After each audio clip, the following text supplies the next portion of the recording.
My name is Rabbi Moshe Birnbaum. I'm the spiritual leader of the Jewish Center of Kew Gardens Hills. And in 2001, I was still rabbi of the Plainview Jewish Center in Plainview, Long Island. I served there for 14 years prior to coming to this position in Kew Gardens Hills. And I grew up in Hollis Hills, so who says you can't go home again? At any rate, Where in Hollis Hills? what? Private house? Richland Avenue and 212th Street, in a private house. Yeah. It's nice. So down the block from the Jewish Center. From the Hollis Hills Jewish Center. We were members there for a while, and then we switched to the Young Israel of Windsor Park. So at any rate, what happened was Tuesday was my day off, and very often I would sleep in. So I think I must have, I don't know, in those days, I guess I had a phone answering machine. And I woke up because I was getting a lot of phone calls. And it turned out that my kids were calling me because they knew that I sometimes went down to the World Trade Center. Sometimes I had meetings like at the governor's office.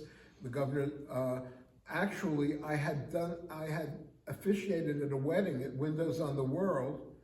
I still have the card from the maitre d'. I kept it. And I don't know what happened to him. I guess I could look him up on... Was that Pataki? Huh? Who was the governor? Pataki? Pataki was the governor at that time. And I don't remember meeting with Pataki. I don't remember meeting with Pataki there, but I had met with Cuomo there. The original Cuomo, the brilliant Cuomo, the brilliant Cuomo. Mario, yeah. You know, what is it when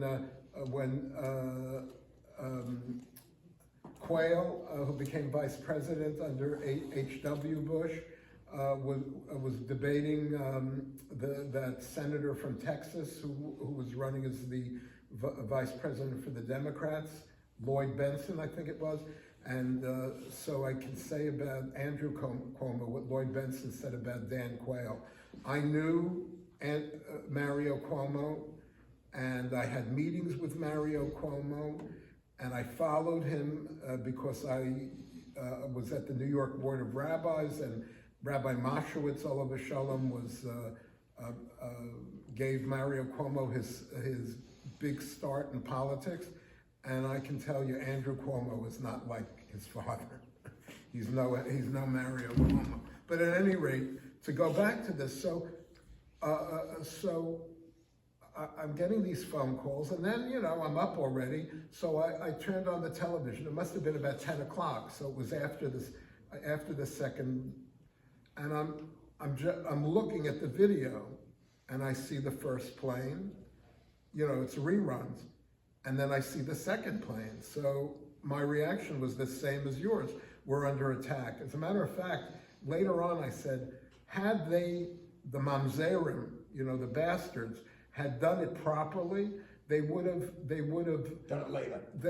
They would have done from Boston, and they would have hit something in Atlanta and New Orleans and Philadelphia. In other words, the whole country would have been in a panic and would have been more shut down than it was. So when I realized what was happening, I started to cry. I think we all took it personally. And then what happened was later in the day, so later in the day, now it was my day off. Now I don't think I went to Minyan that night.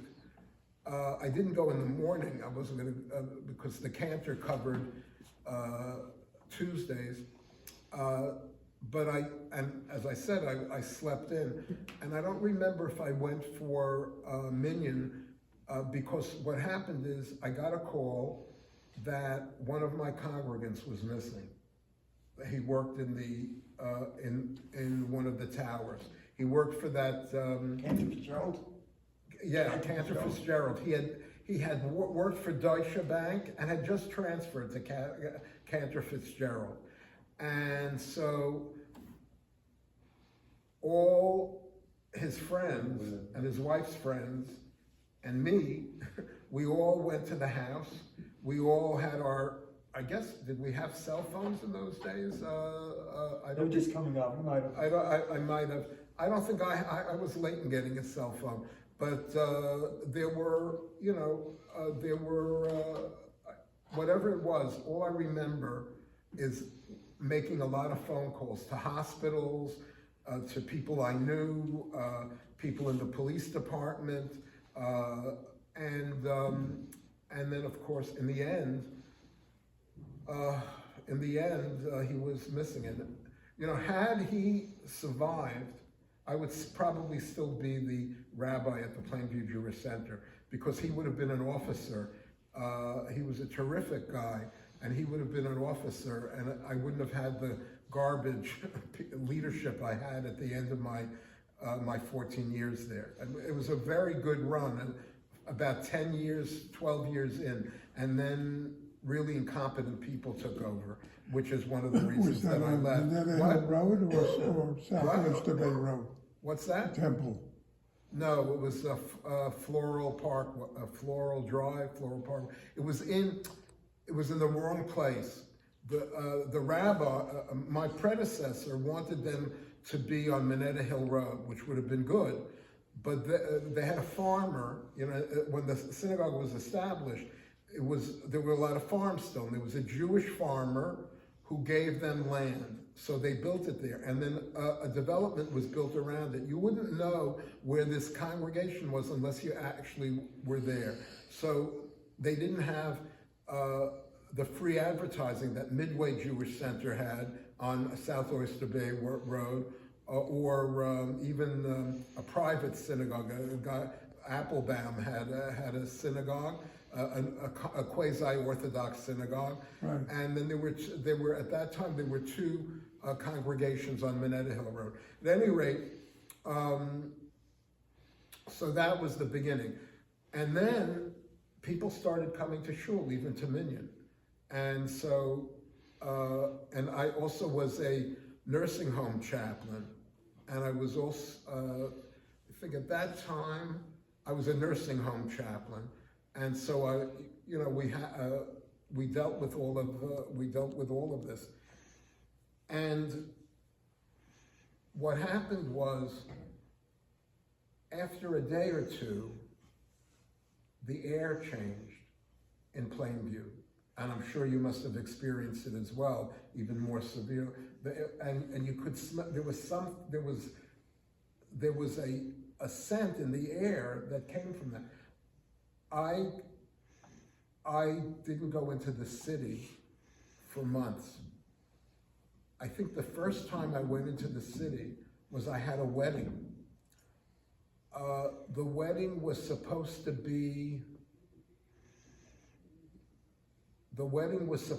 have been on the it was a Tuesday.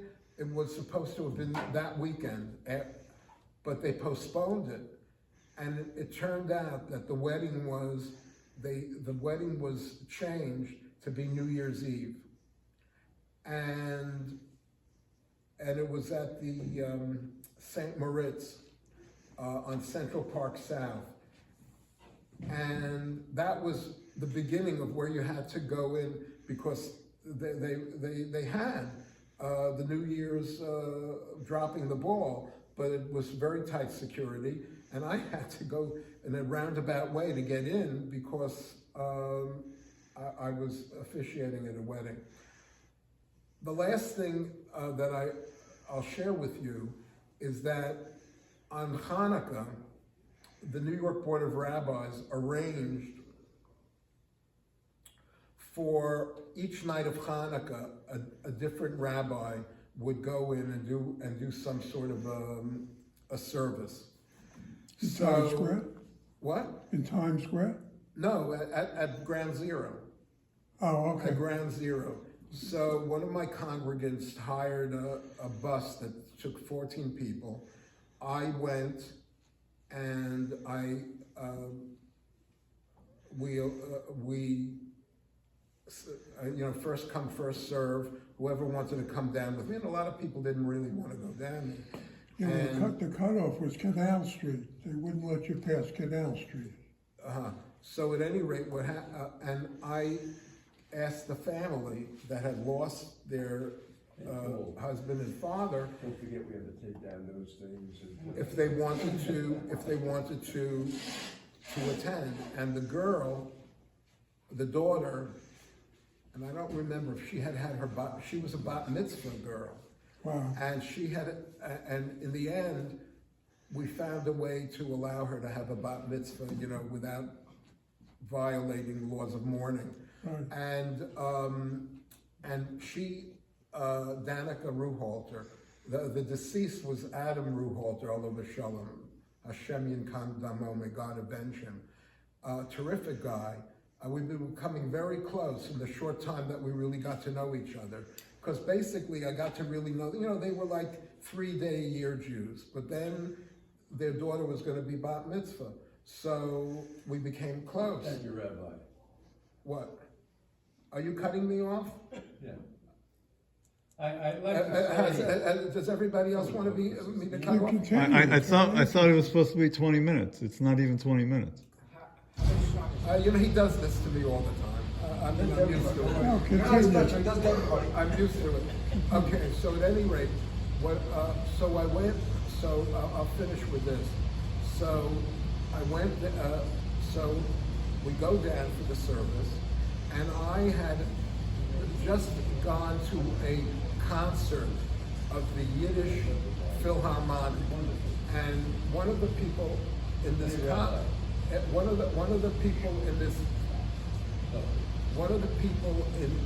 in this group was somebody I went to Yeshiva Katana with, to the Yeshiva Central Queens, and so we kind of renewed our friendship. And I said, Ben, I'm going down to Ground Zero. Do you think some of your people would like to go and do some Hanukkah songs? So they went down there, and I'm about to start the service, and somebody comes up and they said, are you a clergyman? And I said, please, not you, him. There's a limit to my patience. So so I said, yeah, I'm a rabbi. He said, we found a body. We need somebody to pray over. So I had to stop the service in the middle. They took us to the body, and I said, let us pray, and I started praying the 23rd Psalm of David. But when I said, let us pray, nobody was Jewish there. They all took off their hats. And I said, this isn't Kansas, And then we said that, and it was terrible because the body bag was enormous. And they explained to me that was because it had been, remember this was September 11th to sometime in December. So the gases had inflated this body. And then I went back to the service, and then they said, Rabbi, would you like to see what's going on here? And they had a platform. We had to walk again, and I took Danica with me. And we went up on the platform, and we observed the whole operation. And I said, I don't want to choke up right now, because usually when I tell this story, I get very emotional. I said there are only 2 places in the world where they would do such an intensive, microscopic type of recovery. In other, what do?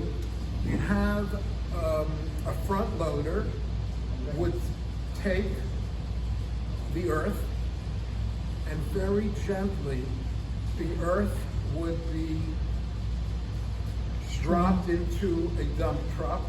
And if a spotter saw, maybe there were more than one spotter, if a spotter saw a bone fragment, they stopped everything, retrieved it, and then after they did that, they took that to Arthur Kill in Staten Island, and they had a conveyor belt, you know, like with Lucy and what was her name, Lucy and Ethel. And Ethel at the candy factory. But here it was done very slowly, and as a result, I think I buried Adam Ruhalter at least 3 times.